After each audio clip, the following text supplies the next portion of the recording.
نحمده ونصلي ونسلم على رسوله النبي الكريم وعلى آله وأصحابه أجمعين. اللهم صل على سيدنا ومولانا محمد وعلى آل سيدنا ومولانا محمد وبارك وسلم صلاة وسلاما كثيرا كثيرا. توفیق الہی اپنے مرشد پاک کی برکت سے حکیم الامت مجدد الملت حضرت تھانوی رحمۃ اللہ علیہ کے ملفوظات کا سلسلہ چل رہا ہے. فرمایا کہ بندہ اگر اس وجہ سے توبہ نہ کرے کہ میرے گناہ اس قدر ہیں یا اس درجے کے ہیں کہ توبہ سے کچھ فائدہ نہ ہوگا، اس وجہ سے توبہ نہ کرے کہ میرے گناہ اس قدر ہیں یا اس درجے کے ہیں، یعنی اتنے بڑے بڑے ہیں، تو پھر توبہ سے کچھ فائدہ نہیں ہوگا. یہ بھی حماقت اور شیطان کا جال ہے، حماقت اور شیطان کا جال ہے. کیونکہ گو یہ صورتاً شرمندگی ہے، یعنی انسان سوچتا ہے کہ میرے اندر بڑی شرمندگی ہے، بڑی ندامت ہے، میں توبہ کرنے سے بھی ڈر رہا ہوں، اتنی شرمندگی ہے. تو بظاہر صورتاً شرمندگی ہے، لیکن حقیقت میں یہ کبر ہے. حقیقت میں یہ کبر ہے کہ اپنے کو اتنا بڑا سمجھتا ہے کہ گویا اس نے حق تعالی کا کچھ ایسا نقصان کر دیا کہ اب اس کو وہ معاف نہیں کر سکتے. یاد رکھو یہ برتاؤ بالکل مساوات کا سا ہے کہ اللہ کو اپنے برابری کا سمجھتے ہو. یہ مساوات کا سا برتاؤ ہے، حالانکہ خدا تعالی اور اس کی صفات کاملہ کے سامنے تمہاری اور تمہارے افعال کی ہستی ہی کیا ہے. سارا عالم بھی اگر نافرمان ہو جائے، سارا عالم بھی اگر نافرمان ہو جائے تو ان کا ذرہ برابر بھی کچھ نقصان نہیں ہو سکتا، نہ ان کو عفو و کرم سے مانع ہو سکتا ہے کہ جی ساری دنیا جو ہے وہ گنہگار ہو گئی اور اب میں کیسے ان کو معاف کروں. نہیں، ان کے عفو و کرم سے مانع رکاوٹ نہیں بن سکتا. مشہور ہے کہ ایک مچھر بیل کے سینگ پر جا کر بیٹھا. اب بیل کتنا بڑا جانور ہے اور مچھر بالکل اتنا سا، تو بیل کے سینگ پر جا کر بیٹھا. جب وہاں سے اڑنے لگا تو بیل سے معذرت چاہی کہ بھائی معاف کیجئے گا، آپ کو میرے بیٹھنے سے بہت تکلیف ہوئی ہوگی. تو بیل نے کہا کہ ارے بھائی مجھے تو خبر بھی نہیں ہوئی کہ کب بیٹھا اور کب اڑا. اسی طرح انسان کے گناہ، کہ انسان کے جو گناہ ہے وہ انسان کی صفت ہے، اور ظاہر ہے کہ انسان خود بہت محدود ہے، اس کی صلاحیت محدود ہے، اس کی عقل محدود ہے، اس کی زندگی محدود ہے، وقت کا سرمایہ محدود ہے، بہت محدود ہے. اگر آخرت کے اعتبار سے اگر لگایا جائے انسان کی زندگی کا تخمینہ، جیسے وہاں کا ایک دن 1000 سال کے برابر ہوگا. اب اس 1000 سال کے اعتبار سے اگر انسان کی زندگی کا حساب لگایا جائے تو 100 سال کی زندگی 1.5 منٹ کی زندگی بنتی ہے، 1.5 منٹ کی. یہی وجہ ہے کہ جب کوئی دنیا سے چلا جاتا ہے، عالم برزخ میں پہنچ جاتا ہے، عالم برزخ میں پہنچنے کے بعد اسے یہ لگتا ہے کہ ارواح جتنی بھی جاتی ہیں نا عالم برزخ میں جاتی ہیں. 3 عالم ہیں، ایک عالم دنیا ہے، ایک عالم برزخ ہے، ایک عالم آخرت ہے. تو دنیا سے جاتا ہے عالم برزخ میں، عالم برزخ سے عالم آخرت میں. اور یہ جو عالم برزخ ہے درمیان میں ہے. یہی وہ جگہ ہے کہ جہاں پر مرنے کے بعد جزا اور سزا شروع ہو جاتی ہے عالم برزخ میں. بظاہر تو کہتے ہیں جی قبر میں شروع ہو جاتا ہے. قبر تو ایک علامت ہے، نشانی ہے، لیکن روح چونکہ اوپر چلی جاتی ہے عالم برزخ میں تو وہاں اسے جزا اور سزا شروع ہو جاتی ہے. ہاں جب قیامت ہوگی تو اللہ انہی جسموں کے ساتھ کھڑا کر دے گا. پھر چاہے یہ جسم ذرہ ذرہ ہو چکے ہوں گے، کیڑوں کی غذا بن چکے ہوں گے، اللہ انہی جسموں کے ساتھ دوبارہ کھڑا کر دے گا. تو انسان محدود ہے، میں یہ عرض کر رہا ہوں بہت محدود سا ہے کہ عالم برزخ کے اعتبار سے، آخرت کے اعتبار سے اس کی 100 برس کی بھی اگر زندگی ہے وہ 1-1.5 منٹ کی زندگی ہے. تو جو ہم سے پہلے چلے گئے، کسی کا 20 سال پہلے انتقال ہوا، کسی کا 25 سال پہلے انتقال ہوا اور کسی کا اس کے 20 سال کے بعد ہوا، تو انہیں یہ لگتا ہے وہاں پہ کہ بس میں آیا تھا یہاں اور میرے آدھے منٹ کے بعد فلاں آ گیا، 10 سیکنڈ کے بعد فلاں آ گیا، آدھے منٹ کے بعد فلاں رشتہ دار آ گیا، فلاں بیٹا آ گیا، فلاں بھائی آ گیا. وہاں یہ محسوس ہوتا ہے.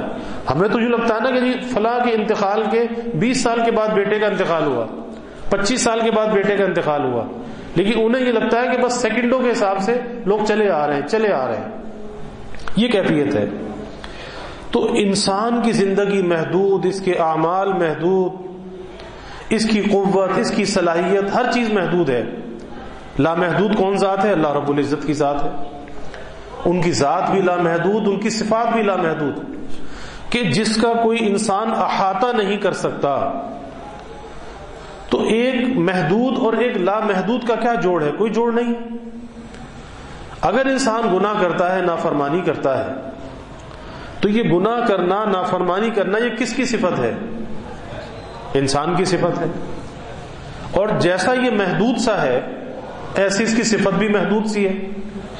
کتنے گناہ کرے گا، کتنی نافرمانی کرے گا، لیکن پھر اس کی صفت ہے. تو جیسا یہ ناقص ہے اس کی صفت بھی ناقص ہے، جیسا یہ محدود ہے اس کی صفت بھی محدود ہے. اور اللہ تعالی کی ذات لامحدود ہے، اس کی صفات لامحدود ہیں. تو معاف کرنا کس کی صفت ہے؟ اللہ کی صفت ہے. تو بندے کی صفت میں اور اللہ کی صفت میں کوئی جوڑ نہیں ہو سکتا، کوئی آپس میں تقابل نہیں ہو سکتا، اس کو موازنہ نہیں دیا جا سکتا کہ جی میں نے تو اتنے گناہ کر لیے، معاف کیسے ہوں گے، یا اتنے بڑے بڑے گناہ کر لیے، معاف کیسے ہوں گے. ارے بھائی، ایک 100 سال کا کافر 100 سال کفر کرتا ہے لیکن پھر کلمہ پڑھ لیتا ہے، تو کفر سے بڑھ کے تو کوئی گناہ نہیں ہے. تو 100 سال کفر پہ رہنے کے بعد وہ کلمہ پڑھتا ہے، اللہ زندگی بھر کے کفر کو معاف کر دیتا ہے، کفر کو معاف کر دیتا ہے. تو جو ذات کفر کو معاف کر دیتی ہے وہ کیا بندے کے گناہ کو معاف نہیں کرے گی؟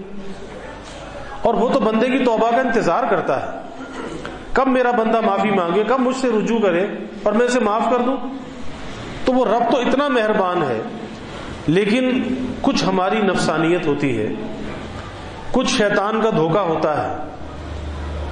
شیطان کہتا ہے گناہ سے پہلے ارے معمولی سا گناہ ہے، چھوٹا سا گناہ کر لے، کچھ نہیں ہوتا، کر لے پھر توبہ کر لینا.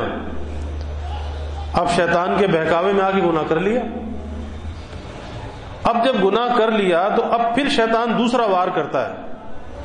اسے پتا ہے اس کے پاس توبہ کا صابن تو موجود ہے نا، تو اب میں نے تو اس کو نجس کر دیا، ناپاک کر دیا، اس کے ہاتھ گندے کرا دیے، اس کا دل گندا کرا دیا، اس کی روح کو میلا کر دیا.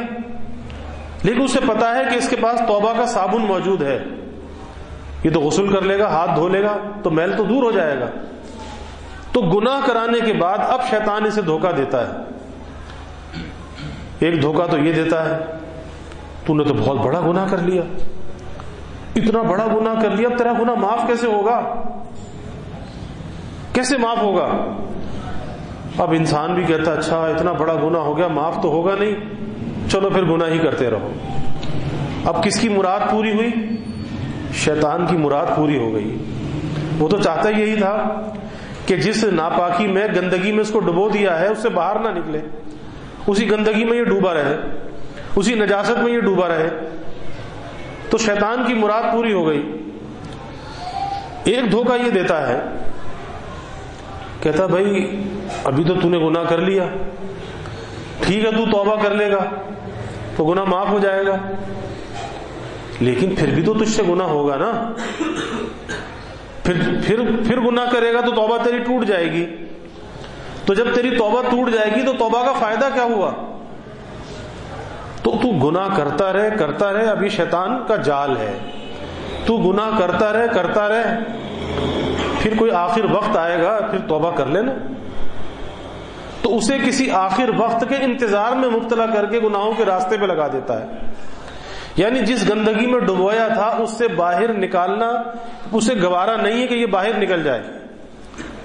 آدمی بھی سوچتا اچھا ٹھیک ہے بعد میں توبہ کر لیں گے، ابھی تو لمبی زندگی پڑی ہے نا، توبہ کر لیں گے. تو کس کو پتا ہے کہ کتنی زندگی باقی ہے؟ کسی کو معلوم نہیں. اس لیے توبہ میں کبھی تاخیر نہیں کرنی چاہیے. انسان ہے، اس سے گناہ ہو سکتا ہے، بشر ہے نا، بشری تقاضے اس کے اندر موجود ہیں. آدم علیہ السلام سے بھی جنت میں خطا ہو گئی تھی.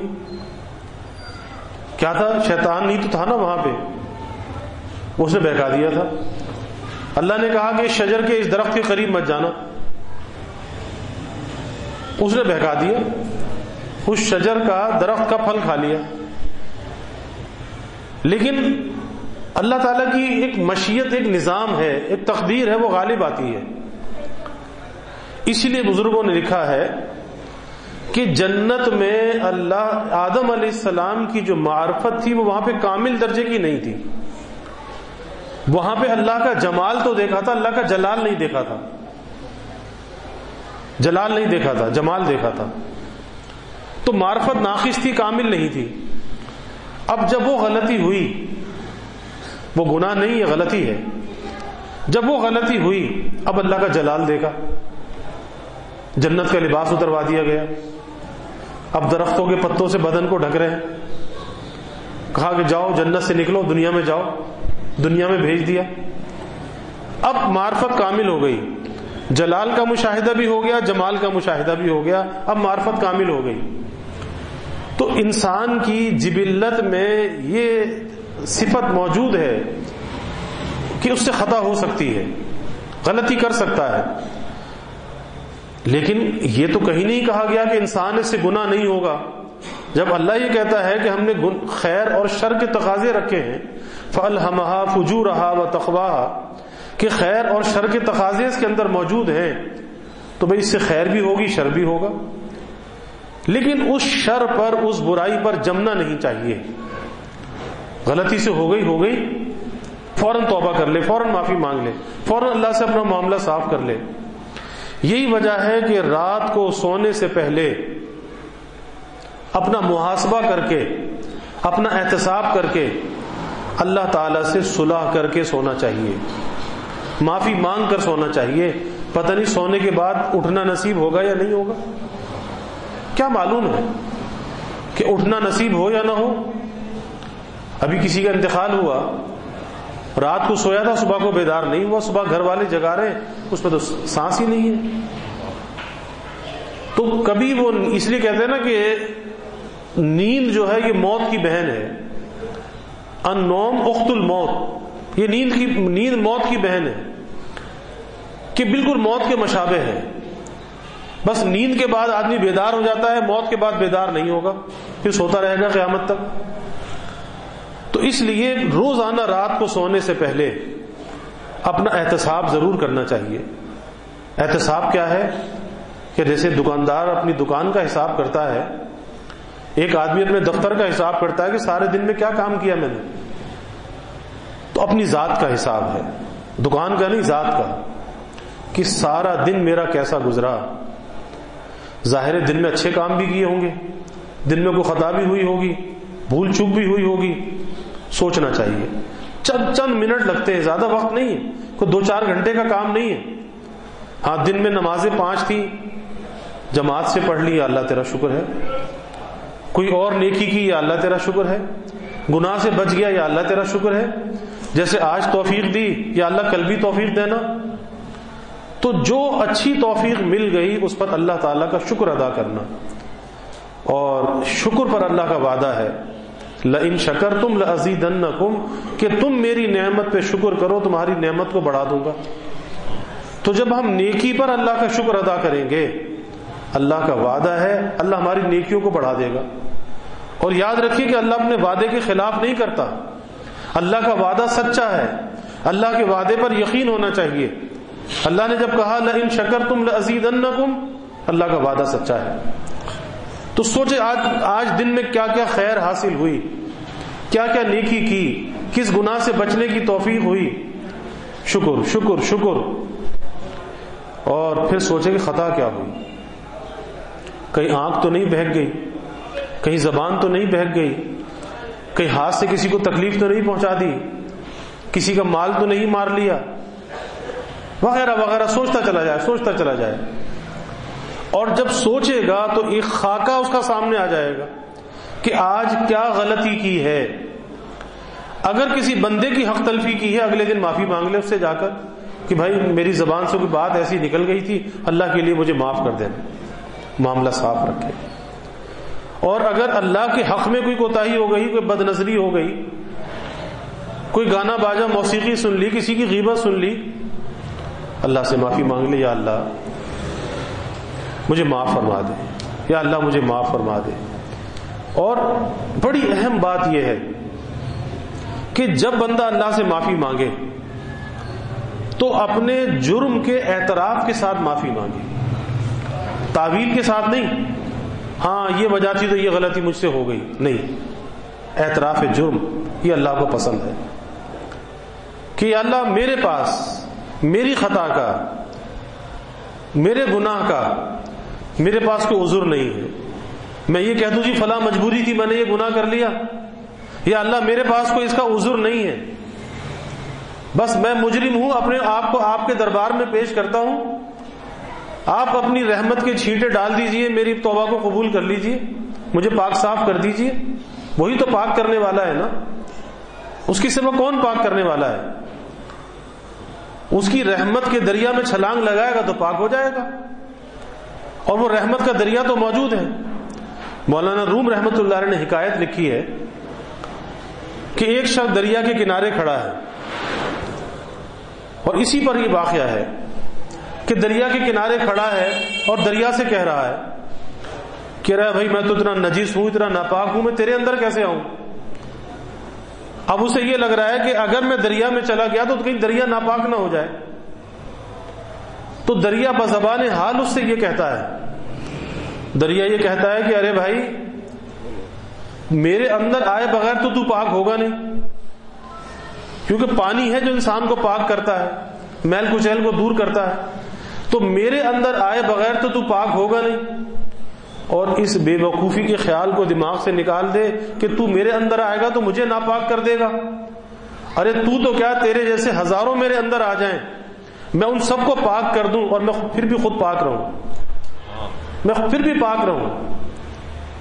تو اسی طریقے سے کوئی اور در نہیں ہے، کوئی اور رحمت کا معافی کا دریا نہیں ہے، ایک اللہ کی رحمت کا دریا ہے، اسی میں ڈبکی لگا لو، ندامت کے آنسو لے جاؤ، شرمندگی بھرا دل لے جاؤ، اور جا کے اقرار کر لو یا اللہ مجرم ہوں معاف کر دے، میرے پاس کوئی عذر نہیں ہے، میری خطا کا معاف کر دے، بس۔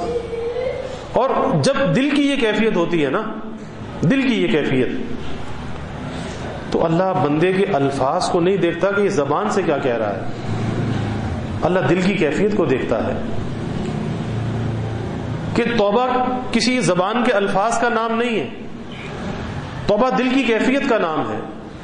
ایک آدمی گونگا ہے، بول ہی نہیں سکتا، وہ کیسے توبہ کرے گا؟ دل سے توبہ پیش کرے گا، دل سے توبہ۔ تو دل کے اندر جب یہ ندامت، یہ پشیمانی آتی ہے، اللہ دل کی کیفیت کو دیکھتا ہے، اور ابھی یہ زبان سے الفاظ کہنے بھی نہیں پاتا، کیونکہ اللہ کو بندے سے پیار ہے، کتنا ہی گنہگار بندہ ہے لیکن اللہ کو اپنے بندے سے پیار ہے، اللہ اس کے گناہ پہ معافی کا قلم پھیر دیتا ہے، معاف کر دیتا ہے۔ اور اللہ کے حبیب صلی اللہ علیہ وسلم نے یہاں تک فرمایا کہ اتنے گناہ کرے کہ زمین اور آسمان کا خلا بھر دے. یعنی مشرق سے مغرب کا جو فاصلہ ہے، کتنا بڑا فاصلہ ہے، یہ سارا فاصلہ اس کے گناہوں سے بھر جائے. لیکن جب سچے دل سے یہ ندامت لے کر، پشیمانی لے کر یہ توبہ کے لیے اللہ کے دروازے پر آتا ہے، اللہ اس بندے کو مایوس نہیں کرتا. اللہ یہ نہیں کہتا کہ تو نے اتنے گناہ کیے کیسے معاف کر دوں، نہیں، یہ نہیں کہتا. اللہ کے حبیب صلی اللہ علیہ وسلم فرماتے ہیں کہ اللہ دوہری مغفرت کے ساتھ ملتا ہے. دوہری مغفرت کیا؟ کہ ایک تو یہ کہ اس کے گناہوں کو مٹا دیتا ہے، صاف کر دیتا ہے، جہاں گناہوں کا اندراج ہے گناہوں کو مٹا کر ختم کر دیتا ہے. اور دوسرے فرمایا کہ اس گناہ کی جگہ پہ نیکیوں کا اندراج کر دیتا ہے. یبدل اللہ سیئاتہم حسنات، کہ سیئات کو حسنات سے بدل دیتا ہے، گناہوں کو نیکی سے بدل دیتا ہے. کہ وہ رجسٹر ابھی گناہوں کا اندراج تھا، لیکن توبہ کی آن میں اللہ نے نیکیوں سے بھر دیا. اللہ کو توبہ اتنی پسند ہے کہ نیکیوں سے بھر دیا. اور جس گھڑی اس نے توبہ کی، ابھی تو یہ توبہ کے ذریعے سے اللہ سے دور تھا، لیکن یہ ندامت، پشیمانی لے کے، اللہ کا خوف لے کے، اللہ کا ڈر لے کے اللہ کے دربار میں آ گیا، اور اس یقین کے ساتھ آ گیا کہ اللہ کے سوا کوئی معاف کرنے والا نہیں ہے، وہی رب ہے معاف کرے گا، وہی در ہے جہاں سے معافی ملے گی. معافی کے لیے آ گیا. بس ادھر معافی ملی، ادھر ہی اللہ کا دوست ہو گیا. التائب حبیب اللہ، کہ یہ توبہ کرنے والا حبیب اللہ ہو جاتا ہے. حبیب اللہ کیا ہے؟ اللہ کا دوست ہو جاتا ہے. تو توبہ میں کبھی تاخیر نہیں کرنی چاہیے. ادھر گناہ ہو، فوراً ندامت کے ساتھ اللہ کے سامنے تنہائی میں بیٹھ جائے کہ اللہ مجھ سے غلطی ہو گئی، معاف کر دے، یا اللہ معاف کر دے، یا اللہ میں وعدہ کرتا ہوں آئندہ نہیں کروں گا.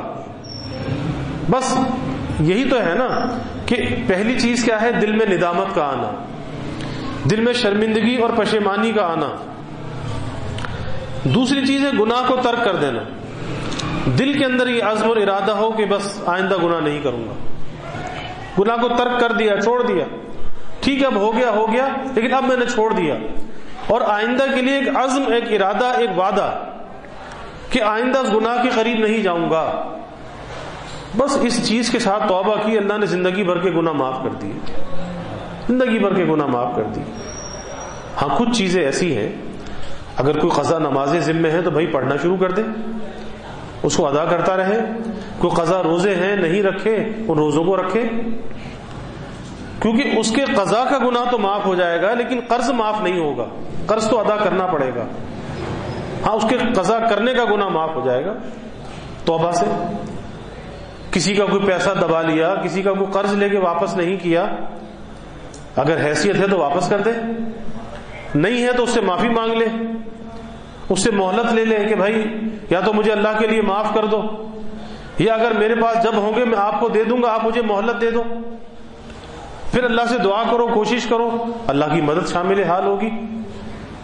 اور اس طرح سے اگر زندگی گزارتا رہا کہ توبہ ٹوٹتی رہی، توبہ کو جوڑتا رہا، توڑتا رہا، جوڑتا رہا، اس طرح بھی اگر زندگی گزرتی رہی تو موت کے وقت دو فائدے ہوں گے. ایک تو یہ ہوگا کہ اگر زندگی کا آخری عمل توبہ ہوا، آخری عمل توبہ، تو اللہ کے پاس بحیثیت تائب کے جائے گا، توبہ کرنے والے کی حیثیت سے جائے گا، تائب کی حیثیت سے اس کے دربار میں پیش ہوگا. اور دوسرا یہ کہ اگر تو آخری عمل توبہ نہ ہوا، آخری عمل کوئی گناہ ہی ہوا، تو کم از کم پچھلا کھاتا تو صاف ہوگا، وہ آخری ہی گناہ ہوگا. زندگی بھر کا کھاتا تو صاف ہوگا، تو زندگی بھر کا بوجھ تو نہیں ہوگا، وہ چند دنوں کا بوجھ ہوگا، چند گھنٹوں کا بوجھ ہوگا، تھوڑا سا ہوگا. تو زیادہ کی معافی سے تھوڑی معافی آسان ہے. بڑے مجرم کو کے لیے بڑی سزا ہے، چھوٹے کے لیے چھوٹی سزا ہے، اور کبھی چھوٹے کو معاف بھی کر دیا جاتا ہے وارننگ دے کر. اچھا پہلی دفعہ اسپیڈ توڑی ہے، ٹھیک ہے آئندہ نہ توڑنا، چلو معاف کر دیا. تو چھوٹی غلطی کی چھوٹی سزا بھی ہے اور معافی بھی جلدی ہے. تو اس لیے توبہ میں ہر حال میں فائدہ ہے. تو بات یہاں سے چلی کہ شیطان کے دھوکے میں نہیں آنا چاہیے کہ جی گناہ اتنا بڑا کر لیا، اتنے زیادہ کر لیے تو معافی کیسے ملے گی. نہیں بھائی، اللہ کی رحمت بہت وسیع ہے، بہت وسیع ہے، ہمارے تصور سے بھی زیادہ اللہ کی رحمت وسیع ہے. بس اس کی رحمت سے مایوس نہیں ہونا چاہیے. لا تقنطوا من رحمت اللہ. اللہ نے قرآن میں کہا نا کہ میرے وہ بندے جنہوں نے اپنی جانوں پر ظلم کیا. ظلم کیا کیا؟ قل یا عبادی الذین اسرفوا، قل یا عبادی الذین اسرفوا انفسہم، کیا ہے؟ لا تقنطوا من رحمت اللہ، کہ میرے وہ بندے جنہوں نے اپنی جانوں پہ ظلم کیا. اللہ قرآن میں کہہ رہا ہے، یعنی ہمیں اس بات کی دعوت دے رہا ہے. اور کس سے کہلوایا جا رہا ہے؟ حضور صلی اللہ علیہ وسلم. قل، آپ کہہ دیجئے، یا عبادی، میرے بندے، یعنی ہمیں اللہ فرما رہا ہے میرے بندے. تو جب اللہ ہمیں اپنا کہہ رہا ہے کتنی بڑی بات ہے. آج کوئی پولیس افسر کہہ دے جی میرا آدمی ہے، کوئی وزیر کہہ دے میرا آدمی ہے، کوئی صدر وزیر اعظم کہہ دے میرا آدمی ہے، تو آدمی پھولے نہیں سماتا کہ جی فلاں نے کہا جی میرا آدمی ہے، یہ تو سر اونچا کر کے گھومتا ہے. تو اللہ حضور صلی اللہ علیہ وسلم میں کہتا ہے کہ اللہ کہہ رہا ہے قل، آپ کہہ دیجئے، یا عبادی، میرے بندوں سے. تو اللہ کہہ رہا ہے میرے بندے اسرفوا علی انفسہم، کہ جنہوں نے اپنی جانوں پہ ظلم کیا ان سے کہہ دیجئے، یعنی اب میرے گنہگار بندوں سے کہہ دیجئے لا تقنطوا من رحمت اللہ، میری رحمت سے مایوس نہ ہو، میری رحمت سے مایوس نہ ہو. اللہ جب کہہ رہا ہے تو بھائی اللہ کی بات پہ یقین ہونا چاہیے. اللہ ہمیں پکی سچی توبہ کی توفیق عطا فرمائے اور توبہ پر استقامت، توبہ کے ساتھ زندہ رہنے کی توفیق عطا فرمائے اور توبہ پر اللہ موت عطا فرمائے. وآخر دعوانا الحمدللہ رب العالمین والعاقبۃ للمتقین والصلاة والسلام علی اشرف الانبیاء والمرسلین.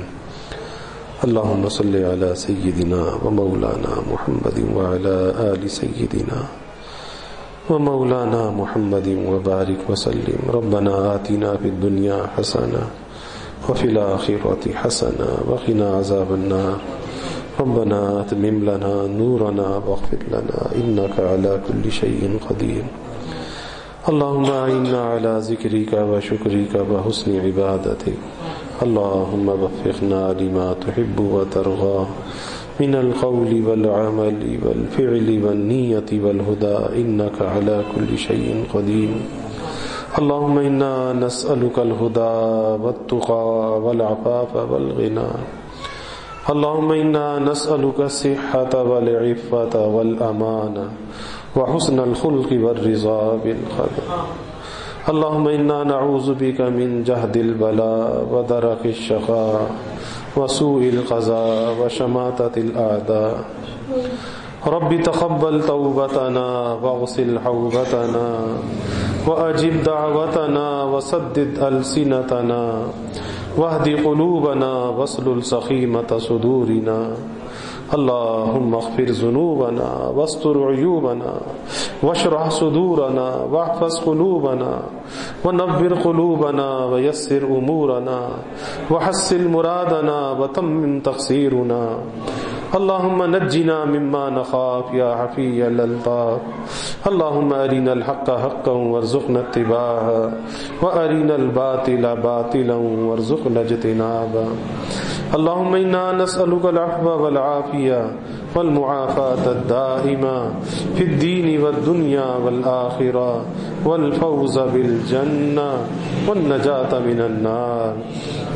اللهم إنا نسألك من خير ما سألك منه نبيك سيدنا محمد صلى الله عليه وسلم ونعوذ بك من شر ما استعاذك منه نبيك سيدنا محمد صلى الله عليه وسلم وأنت المستعان وعليك البلاغ ولا حول ولا قوة إلا بالله.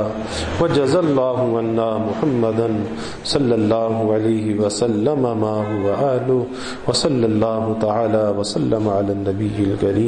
آمين.